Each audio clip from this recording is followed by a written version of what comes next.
Dans le numéro 1 de 2024 de notre revue technique, nous avons accordé une large place aux mesures prises en faveur de la transition énergétique dans le canton de Genève et au projet Proclimat de SIG. Les choix adoptés pour Proclimat sont innovants et audacieux. On peut prétendre qu'il s'agit d'un changement de paradigme. Pour accorder vite et bien un maximum de bâtiments genevois à son réseau de chaleur à distance, SIG a mis en place un partenariat avec MBG. Pour rappel, MBG, c'est le groupement genevois des associations faîtières des métiers techniques du bâtiment. Les professionnels ayant obtenu un agrément de SIG prennent directement contact avec leurs clients pour leur proposer de moderniser leur système de chauffage actuel et avoir recours aux énergies renouvelables. C'est prometteur et ça permet de créer des richesses locales. L'interview de Pierre Mélan, directeur du projet, de Didier Saxo, président de MBG, et de Jean-François Minot, coordinateur, a été publiée intégralement sur LinkedIn et peut être trouvée facilement. La Société suisse des ingénieurs et des architectes, ou SIA, prend clairement position par rapport à la décision concernant les deux projets importants en matière de politique climatique qui viennent d'être adoptés par le Parlement. Il s'agit de la loi sur le CO2 et la loi révisée sur la protection de l'environnement qui mettent en œuvre l'initiative parlementaire Développer l'économie circulaire en Suisse.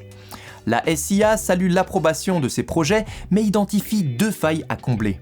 Un objectif clair de réduction de CO2 et l'introduction contraignante de valeurs limites nationales pour les émissions grises de gaz à effet de serre des ouvrages. Actuellement, la Suisse produit presque 2 fois plus d'émissions à l'étranger que sur son territoire. La SIA indique qu'elle devrait donc assumer ses responsabilités et au minimum réduire toutes les émissions nationales, ce qui favoriserait par la même occasion l'innovation et la création de valeur dans le pays.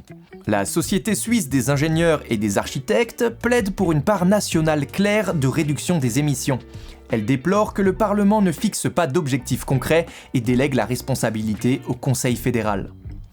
Nos amis de l'Union suisse des professionnels de la technique sanitaire et du chauffage visiteront bientôt l'Observatoire de Lausanne dans le cadre de leur sortie associative.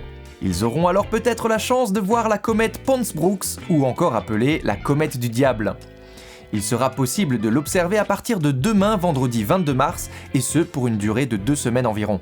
C'est un phénomène astronomique rare, observable uniquement tous les 71 ans. Pour mettre toutes les chances de votre côté, il faudra repérer un point bleu-vert dans le ciel en début de nuit aux alentours de 20h à 21h30. On peut la distinguer à l'œil nu, mais pour être sûr de bien la situer, vous pouvez utiliser l'application Sky Tonight. Bien évidemment, il faudra que la météo soit de votre côté. Le Domotek Hebdo, c'est fini, on se retrouve très bientôt pour la suite.